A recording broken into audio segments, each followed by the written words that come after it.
Selamat pagi semuanya, balik lagi di Ngomset, ngobrol masalah kesehatan. Yuk, ngomset yuk! Yuk! Di tahun yang baru ini, kita sudah memasuki tahun 2023. Dan saat ini adalah episode perdana di tahun 2023. Dan saat ini saya sudah bersama Bu Destri. Halo Bu Destri. Hai, barengan ya kita ya. Selamat pagi. Selamat pagi Mauli. Salam sehat luar biasa ya. Sehat luar biasa. Nah, ngomong-ngomong tentang tahun 2023 nih. Oke. Sempat dihebohkan dengan kasus pecah pembuluh darah otak yang dialami oleh artis di Indonesia. Nah, menurut Bu Destri nih, ngomong-ngomong tentang pecah pembuluh darah otak, itu kira-kira apa sih penyebabnya? Oke, ini salah satu berita viral di awal tahun ya. Betul. Gitu ya. Seorang artis ternama kemudian mendapat musibah ya, pecah pembuluh darah otak, dan juga viral ya di media sosial, di televisi dan lain sebagainya. Nah, sebenarnya penyakit ini tuh banyak sekali mungkin ya dijumpai di masyarakat sebenarnya ya. Kalau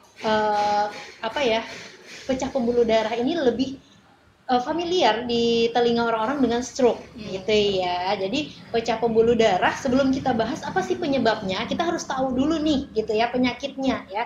Kalau pembuluh darah, kita bicara pembuluh darah, ini adalah seperti pipa di dalam tubuh kita yang fungsinya adalah menyalurkan sel darah merah, sel darah putih dan lain sebagainya, yang isinya adalah nutrisi dan oksigen yang akan disampaikan kepada sel-sel tubuh gitu. Jadi sel-sel tubuh kita akan mendapatkan nutrisi dan oksigen setelah si darah ini melewati pembuluh darah gitu. Nah, ibarat pipa nih, ya kan? Pipa kan mengalirkan air. Nah, kalau si pembuluh darah, dia mengalirkan darah tadi ya, sel darah merah yang mengandung nutrisi dan oksigen tentunya. Nah, bisa dibayangkan kalau pembuluh darahnya ini pecah, artinya ada organ-organ, ada sel-sel kita yang tidak mendapatkan pasokan nutrisi dan oksigen. Nah, kok bisa sih pembuluh darah pecah? Pasti penyebabnya apa gitu kan?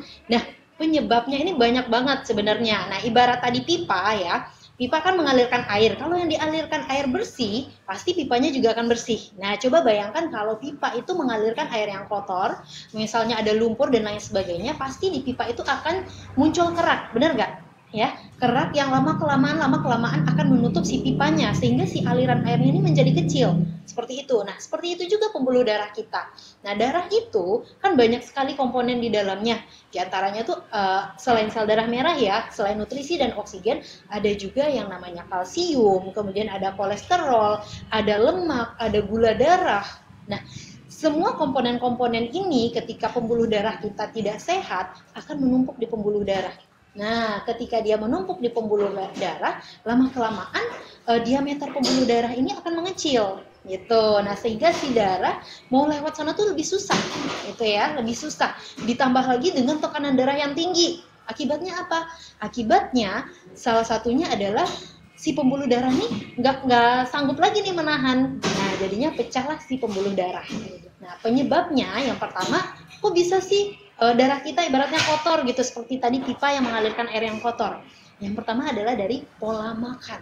Nah, pola makan kita tidak memenuhi kaidah gizi seimbang, mungkin kurang serat atau terlalu banyak lemak ya, terlalu tinggi gula atau tinggi natrium yang menyebabkan si kolesterol tadi itu lebih banyak nih masuk ke aliran darah kita. Lama-kelamaan ada inflamasi di pembuluh darah, si lemaknya nempel dikit-dikit, ditambahlah dengan tekanan darah yang tinggi yang menyebabkan kemudian dampaknya pada si pecahnya pembuluh darah. Kemudian juga disebabkan oleh trauma atau cedera pada kepala, misalnya kecelakaan, ada benturan di kepala. Nah, ini bisa menyebabkan pecah pembuluh darah otak juga. Kemudian hal lain yang bisa menyebabkan pecah pembuluh darah otak adalah aneurisma. Nah, aneurisma ini adalah kelainan atau lemahnya dinding pembuluh darah. Jadi pembuluh darah kita itu di otak kan bercabang ya kan? Ada titik lemahnya di mana? Di percabangan ini gitu ya. Ketika di titik lemahnya ini terjadi aliran darah mengalir, itu bisa menyebabkan tonjolan, benjolan-benjolan yang seperti buah beri yang disebut dengan aneurisma karena melemahnya pembuluh darah itu tadi. Nah, ini karena pembuluh darah yang lemah, dia rentan sekali pecah, apalagi dipicu dengan tekanan darah yang tinggi. Seperti itu kira-kira ya. Jadi panjang sekali runutannya kenapa sampai terjadi pecah pembuluh darah ini gitu ya. Dan penyebabnya juga tadi banyak banget ya. Banyak Pertama banget. dari gaya hidup, lalu Mhm. ada tekanan darah tinggi, Betul. sampai ke aneurisma tadi Mhm. gitu ya. Dan apabila terjadi pecah pembuluh darah otak itu berbahaya atau enggak sih Bu Wah. Destri? Nah ini kan salah satunya dampak dari si pecah pembuluh darah otak ini kan artinya ada darah yang tumpah ke organ di otak kita gitu kan, yang menyebabkan mungkin sel-sel tertentu di bagian otak tuh tidak mendapatkan pasokan nutrisi, tidak mendapatkan pasokan oksigen yang kalau tidak ditangani secara cepat justru dapat menyebabkan fatal, bahkan sampai kematian. Makanya ketika terjadi pecah pembuluh darah otak itu harus segera dibawa ke rumah sakit. Jadi penanganan itu bukan di rumah lagi gitu ya, penanganannya harus di medis ya. Nah, waktunya ada namanya golden time period. Jadi waktu emasnya ketika setelah pecah pembuluh darah otak itu hanya 4,5 jam ya. Jadi dalam 4,5 jam itu harus sudah tertangani ya. Jika tidak tertangani maka tadi dampaknya fatal ya. Bisa cedera yang permanen atau bahkan kematian gitu. Nah, 4,5 jam ini hitungannya juga bukan 4,5 jam baru sampai di rumah sakit ya. Jadi 2 jam itu diperkirakan 2 jam itu dalam 2 jam pertama setelah serangan ya, itu harus sudah ada di rumah sakit. Jadi 2,5 jam berikutnya adalah penanganan dari medis. Nah, ini akan meminimalkan dampak dari pecahnya pembuluh darah otak ini ya. Dampaknya kan tadi bisa ke cacatan ya atau bisa bahkan kematian ya jangka panjangnya. Berarti sangat berbahaya kalau misalnya berbahaya. enggak cepat-cepat ditangani oleh medis ya. Betul sekali. Oke. Lalu dampaknya apa aja nih Bu Destri? Oke, dampaknya pasti ya.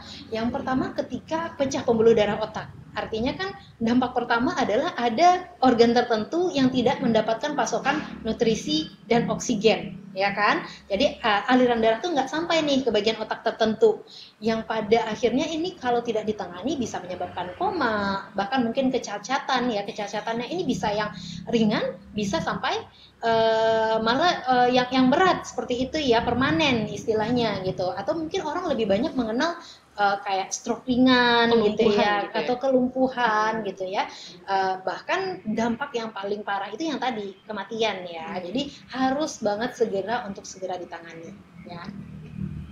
Dan ternyata dari pecah pembuluh darah otak itu kan bisa berbahaya apabila tidak tertangani. Lalu dampaknya juga banyak banget. Apalagi tadi yang paling krusial lagi itu tadi ke kematian dampaknya betul. Gitu kan. Nah, cara untuk mencegah supaya tidak terjadi pecah pembuluh darah otak itu seperti apa? Cara yang pertama pasti kita harus modifikasi ya. Modifikasinya apa? Dari gaya hidup ya. Karena kan tadi penyebab utamanya adalah dari gaya hidup kita juga gitu kan. Buruknya profil darah, baik tadi gula darah yang tinggi, kemudian kolesterol yang tinggi, kemudian tekanan darah yang tinggi, ini semua sumbernya adalah dari makanan ya. Makanan kita yang tidak sehat. Kalau bicara hipertensi, apa penyebabnya? Makanan tinggi natrium atau makanan yang tinggi garam, asin dan lain sebagainya. Kemudian yang kedua, kolesterol ya, pasti makanan-makanan yang berlemak, berminyak, bersantan itu adalah penyumbang lemak-lemak di dalam darah ya. Tidak hanya di bawah kulit, tapi yang lebih berbahaya itu adalah lemak yang ada di dalam darah yang pada akhirnya terakumulasi di dalam darah, menyebabkan plak di dalam darah yang menyebabkan pembuluh darah tadi, sehingga resiko untuk pecah pembuluh darah ataupun mungkin sebenarnya pecah pembuluh darah ini kan bagian dari stroke ya, atau kita sebut dengan stroke hemorrhagic ya. Jadi hemorrhagic itu adalah pecahnya pembuluh darah. Ada lagi satu lagi stroke iskemik ya, artinya karena tertutupnya pembuluh darah. Keduanya sama-sama akan menghambat aliran darah ke bagian otak tertentu gitu ya kan. Nah, kalau si hemorrhagic dia pecah berarti dia langsung tumpah ke bagian organ yang lainnya. Kalau si iskemik dia lebih menutup, seperti itu, sama-sama berbahaya keduanya gitu. Nah, jadi perbaiki kembali pola makan ya. Jadi pola makan yang sehat, gizi seimbang ya. Kemudian sesuai porsinya dengan kebutuhan gitu ya. Jangan karena ini makanan enak-enak dimakan aja semuanya ya. Karena kan kalau di Indonesia nih ya, kita tahu makanan itu cuma ada dua, Mbak Olive. Makanan enak, satu lagi makanan gak enak. Enak banget. Itu di Indonesia ya itu. Makanannya cuma ada dua, enak dan enak banget gitu kan. Apalagi kalau makanan enak banget kan kayaknya satu porsi gak cukup. 2 porsi, 3 porsi gitu. Jadi jangan sampai berlebihan. Makanlah sesuai dengan kebutuhan tubuh. Kemudian juga perbanyak serat ya, sayur dan buah gitu ya. Nah, ingat nih sayur dan buah ini memegang peranan penting dalam memperbaiki profil darah kita ya, karena serat ini akan membantu untuk menjaga profil lemak itu jadi lebih baik ya, kolesterol bisa turun, kemudian gula darahnya juga bisa turun ya, karena tadi ya harus mengimbangi dengan pola makan kita sehari-hari gitu. Kemudian olahraga, aktivitas fisik itu adalah hal yang sangat penting sekali untuk kita perhatikan gitu ya, jangan karena semuanya sekarang udah serba instan gitu ya, pesan makanan gampang, tinggal buka HP langsung makanan nyampe depan rumah, jadi jarang bergerak, malas bergerak, atau misalnya mau ke warung sekarang kan udah nggak jalan kaki lagi kan, mau dekat jauh ada motor, ada ojek online dan lain sebagainya. Coba luangkan waktu setiap hari untuk beraktivitas, dan minimal dalam seminggu itu 3 kali olahraga, durasinya 30 menit. Minimal ya? Minimal 3 kali seminggu ya. Olahraga ya nggak harus mungkin ke gym atau olahraga yang di pusat-pusat kebugaran gitu ya, mungkin bisa dengan jogging, lari pagi, atau mungkin berenang dan bersepeda gitu, dengan olahraga-olahraga yang mungkin nggak ngeluarin kos seperti itu. Fungsinya sangat banyak sekali, selain tadi untuk pencegahan dari penyakit yang kita bahas hari ini, pecah pembuluh darah otak, penyakit-penyakit lainnya juga akan terbantu gitu ya, seperti mungkin gula darah yang tinggi, atau mungkin kegemukan, kolesterol dan lain sebagainya juga akan terbantu dengan kita atur pola makan dan olahraga. Dan satu lagi yang paling penting, bagaimana cara mencegah ya, menghindari penyakit pecah pembuluh darah ini, pembuluh darah otak terutama ya, adalah dengan rutin medical check up. Nah ya, minimal 1 tahun sekali. Fungsinya buat apa sih gitu kan? Fungsi medical check up ini untuk mengetahui kesehatan kita secara keseluruhan gitu ya. Kadang mungkin secara fisik kok perasaan kita tuh sehat-sehat aja nih gitu kan, kayaknya aman-aman aja, tapi setelah diperiksa kok ternyata kolesterolnya tinggi, trigliseridnya tinggi, gula darahnya tinggi. Nah ini nih yang perlu kita perhatikan gitu ya. Jadi jangan mengabaikan medical check up seperti itu. Nah, jadi pencegahannya tadi dia pertama perbaiki pola makan, betul, lalu ada olahraga, dan terakhir ada medical check up ya. Sekali ya. Dan untuk produk HWI sendiri nih, ada nggak sih rekomendasi produk yang bisa dikonsumsi sebagai bentuk pencegahan juga? Oke. Gimana kalau misalnya saya ada indikasi gitu ya, terkena penutupan saluran pembuluh darah gitu ya, atau mungkin buruk-buruknya sudah terjadi gitu ya, stroke hemorragik atau stroke iskemik ya. Tadi sudah jelaskan ya, untuk stroke iskemik dan stroke hemorragik, pecah pembuluh darah dan penutupan pembuluh darah ini treatmentnya berbeda. Nah, kenapa berbeda? Karena kondisinya juga berbeda ya, gitu ya. Kondisinya berbeda sekali. Kalau hemorragik ini kan harus lebih fatal sih sebenarnya ya daripada iskemik ya, karena kan pecah pembuluh darah, jadi secepatnya itu harus sudah ada penanganan dari medis gitu ya. Jadi pertama, ketika punya anggota keluarga, punya saudara yang mengalami stroke atau pecah pembuluh darah atau penutupan pembuluh darah, ketika terjadi serangan, yang paling pertama adalah bawa pertama ke rumah sakit. Selanjutnya untuk treatmentnya bisa mengikuti obat dokter dikombinasikan dengan produk HWI ya. Yang kalau pecah pembuluh darah pakai apa sih dari produk HWI? Kita bisa pakai CMP sama haba olive. CMP fungsinya untuk apa? CMP ini kan adalah si klorofil untuk detoksifikasi. Jadi untuk memperbaiki profil darah kita yang buruk tadi, entah tadi kolesterolnya tinggi, kemudian juga tekanan darahnya tinggi. Kemudian si CMP ini juga bersifat antiinflamasi ya. Jadi ketika pecah pembuluh darah berarti kan udah ada inflamasi ya, kerusakan pada pembuluh darah. Jadi di sini si CMP berperan ke arah sana. Kemudian haba olive untuk apa? Haba olive itu di dalamnya ada habatus sauda, ada olive oil. Fungsinya adalah untuk meningkatkan elastisitas dari pembuluh darah. Jadi bagus sekali nih treatmentnya untuk pasien stroke, dengan catatan tetap mengikuti treatment dari medis juga gitu ya. Jadi kalau ada obat dari dokter tetap dikonsumsi dan di jarak 2 jam dari produk HWI seperti itu ya. Jadi produk CMP dan haba olive sebagai pendukung gitu ya treatment yang dilakukan secara medis. Itu untuk stroke hemorragik ya? Atau pecah pembuluh darah ya. Kalau stroke yang kedua, iskemik, ini sedikit berbeda ya. Kalau iskemik kan penutupan pembuluh darah. Nah, penutupan ini beda-beda juga nih pada masing-masing orang. Mungkin ada yang 70%, ada 80%, ada bahkan yang sampai 90% gitu ya. Tetap penanganan pertama kita sarankan adalah medis dulu gitu ya. Ini untuk apa? Untuk kontrol juga. Kemudian kalau perlu tindakan yang cepat itu akan lebih tertangani ya dengan tindakan medis. Nah, baru nanti didampingi dengan produk-produk HWI. Untuk iskemik ini kita kan akan fokus bagaimana caranya untuk mengurangi sumbatan itu tadi ya, sumbatan di pembuluh darah ya. Kita masuk ada produknya 3 nih. Ada CMP, Megaflex sama Frutablend. Nah, Lebih CMP banyak ya? lebih banyak ya. Produknya. CMP kan fungsinya detoksifikasi Iya, tadi ya. Jadi dia betul. membersihkan sel darah kita ya. Jadi rutin dikonsumsi. Kemudian Megaflex dan Frutablend dia fungsinya adalah lebih untuk pengencer darah. Jadi pada orang yang iskemik ini kan ada gumpalan atau misalnya sumbatan ya pada pembuluh darah. Nah, ini yang harus diencerkan terlebih dahulu agar sumbatannya ini perlahan-lahan terbuka nih gitu, pembuluh darahnya kembali bersih. Jadi ada Frutablend dan Megaflex ya. Megaflex dan Frutablend fungsinya lebih kurang hampir sama ya, yaitu untuk menurunkan si kolesterolnya itu tadi. Nah, tapi catatan bagi Bapak Ibu yang mungkin mengalami kolesterol, iskemik yang mendapatkan penanganan dari dokter, pastikan obatnya dulu nih, terutama adalah obat pengencer darah ya. Untuk Megaflex dan Frutablend sebaiknya tidak dikonsumsi bersamaan dengan obat pengencer darah. Ya, kenapa? Karena akan double nanti efek pengencerannya gitu ya.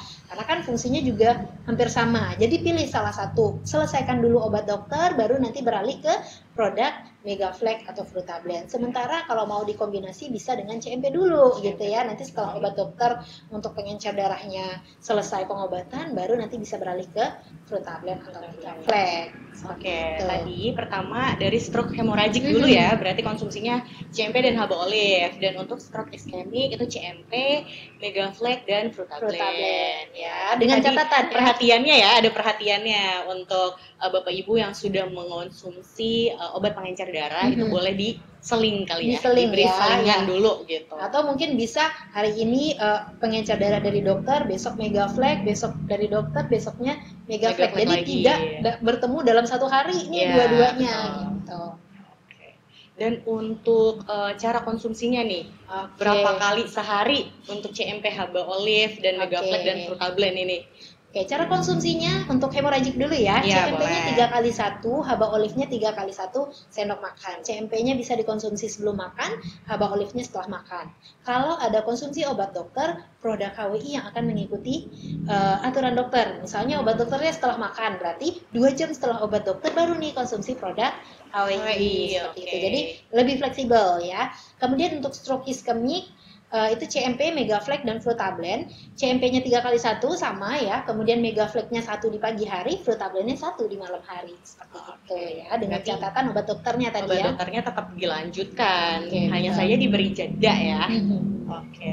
Ini sangat luar biasa sekali nih tips-tipsnya dari Bu Destri untuk mencegah suatu penyakit pecah pembuluh darah pada otak yang ternyata sangat berbahaya banget nih. Betul. Dan next kita akan beralih ke sesi mitos atau fakta. Mungkin Bu Destri udah tahu ya. Oh iya, ini udah episode ketiga ya. Iya betul. Nanti saya akan bacakan pernyataan.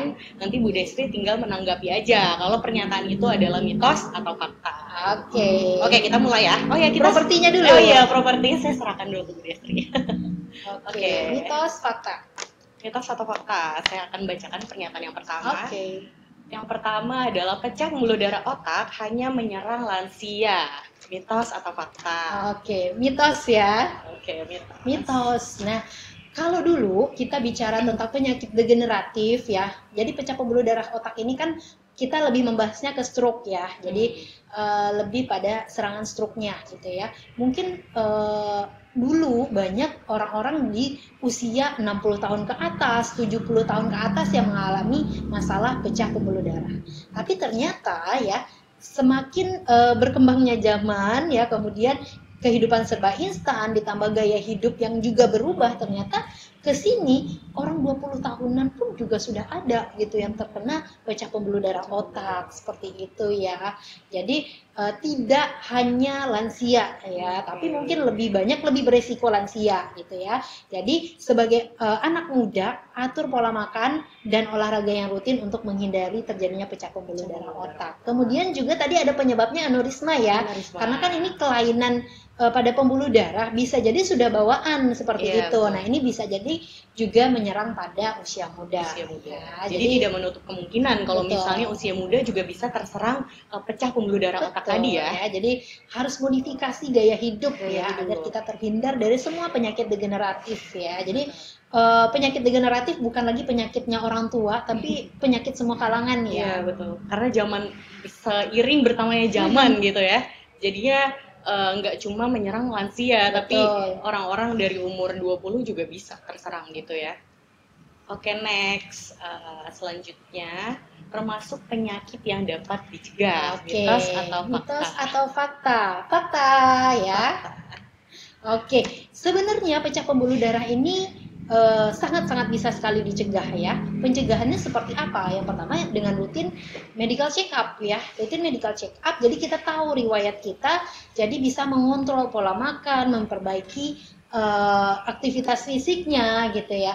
Termasuk sebenarnya ketika terjadi serangan, ini sangat-sangat bisa dicegah dengan langsung segera menuju rumah sakit. Ya, kenapa? Tadi ya kita bicara tentang golden time period ya, yaitu waktu emasnya penanganan pada serangan stroke ini ya. Jadi 4,5 jam setelah serangan itu sudah harus tertangani. Lebih dari itu resikonya adalah kerusakan otak permanen gitu ya. Jadi sangat-sangat bisa dicegah. Oke, berarti stroke adalah suatu penyakit yang bisa dicegah, tapi dengan catatan tadi perbaiki pola makan, Betul. lalu aktivitas fisiknya juga harus diperbanyak gitu ya. Ya. Oke. Selanjutnya, tidak memerlukan penanganan medis segera. Waduh, Mitos ini udah tahu atau ya. fakta? Jawabannya udah pasti mitos ya, karena dari Mitos. tadi diulang-ulang ada namanya golden time period ya. Jadi 2,5 jam. 2 jam pertama itu harus sudah sampai di rumah sakit, 2,5 jam harus sudah penanganan medis ya. Penanganan segera ini sangat-sangat membantu sekali proses penyembuhan pada pasien stroke atau pecah pembuluh darah ya. Oke, selanjutnya ya. Mulut mencong atau pelo merupakan gejala stroke, mitos atau fakta? Ini mungkin sering melihat Iya, gitu betul. ya. Ini apakah ini stroke atau bukan? Ya, Iya. ini ternyata adalah fakta ya. Ini Oke. adalah salah satu gejala dari stroke gitu ya. Jadi kalau misalnya Bapak Ibu punya anggota keluarga, punya saudara tetangga yang ada gejala seperti ini, segera bawa ke rumah sakit karena ini adalah salah satu gejala dari stroke. Jadi gejala stroke itu sudah dibuat oleh cara gampangnya ya, oleh Kementerian Kesehatan, namanya segera ke RS. Se-nya adalah senyumnya tidak simetris, jadi mencong gitu ya, senyumnya tidak simetris. Nah, ini adalah salah satu gejala. Kemudian G-nya adalah gerakan separuh badan itu melemah ya. Biasanya mungkin ketika stroke itu menyerang otak sebelah kanan, maka anggota gerak sebelah kiri biasanya akan melemah ya, karena dia silang ya, berkebalikan gitu ya. Kalau misalnya otak sebelah kiri yang diserang, berarti anggota gerak sebelah kanan yang biasanya lebih lemah seperti itu. Jadi harus diperhatikan gejala ini. Kemudian yang ketiga adalah bicara pelo ya. Bicara pelo ini kayak misalnya susah bicara gitu ya. Biasanya kan bicara lancar aja, terus tiba-tiba bicaranya agak susah gitu ya, mengungkapkan kata-kata itu agak sedikit berat di lidahnya atau sulit menelan, itu adalah salah satu gejala stroke. Jadi perhatikan ya orang-orang di sekitar kita agar mendapatkan penanganan yang jauh lebih cepat seperti itu. Kemudian ke-nya apa? Kebas atau kesemutan ya, sering kesemutan nih tangan-tangannya, walaupun sebenarnya kesemutan belum tentu ya arahnya ke sana gitu, tapi ini adalah alarm yang paling harus kita perhatikan dulu gitu. Kemudian R-nya apa? Tadi ke-nya udah ya, R-nya tuh rabun atau pandangan menjadi kabur. Nah, itu biasanya terjadi setelah terjadinya serangan stroke gitu. Kemudian sakit kepala yang hebat, nggak pernah nih sakit kepala kayak gini gitu ya, sakit kepalanya hebat banget, nggak tertahankan. Nah, itu salah satu tanda-tanda pecah pembuluh darah otak ya. Jadi kalau udah ada gejala seperti ini, segera bawa ke rumah sakit untuk mendapatkan penanganan yang cepat seperti itu ya. Oke. Selanjutnya. Ini terakhir ya. Oke. Stroke tidak dapat disembuhkan. Mitos atau fakta? Mitos atau fakta? Mitos dong. Oh, mitos. Karena ya. tadi udah dijelasin juga. Iya. Oke, mungkin mitos boleh ya. dijelaskan lagi Bu Destri. Oke, jadi stroke ini sangat-sangat mungkin untuk disembuhkan ya. Jadi bukan penyakit yang tidak bisa disembuhkan ya, sangat-sangat mungkin disembuhkan jika tadi ya penanganannya segera ke RS ya, Segera ke langsung ke RS. RS 4,5 jam setelah serangan itu sudah tertangani seperti itu ya. Jadi jangan tunda kalau misalnya ada keluarga yang tadi ya gejala-gejala sudah dijelaskan itu muncul, langsung segera ke rumah sakit gitu ya. 2 jam di perjalanan estimasinya, kemudian 2,5 jamnya adalah untuk penanganan medis seperti itu ya. Oke. Berarti kalau misalnya lebih dari 4,5 jam tidak ditangani, itu berarti akan berbahaya sekali ya? Sangat berbahaya ya, karena bisa jadi bagian otak yang tidak menerima nutrisi dan oksigen itu akan mati ya. Jadinya adalah kecacatan permanen atau bahkan kematian seperti itu. Jadi akan sangat-sangat berbahaya sekali ya, karena kan kita bicara tentang pecah pembuluh darah ya, pecah pembuluh darah otak seperti itu. Oke, terima kasih banyak Bu Destri udah selesai ya? Untuk sharing-sharingnya ya. Terima kasih banyak juga untuk Bapak Ibu yang sudah menyimak episode Ngomset kali ini sampai habis. Jangan lupa like, share, dan subscribe channel HWI untuk mengikuti episode-episode Ngomset lainnya atau bahkan program-program lainnya. Dan untuk yang mau bertanya boleh di kolom komentar ya. Terima kasih. Sampai jumpa di episode Ngomset selanjutnya. Salam sehat luar biasa. Yuk, Ngomset yuk. Yuk.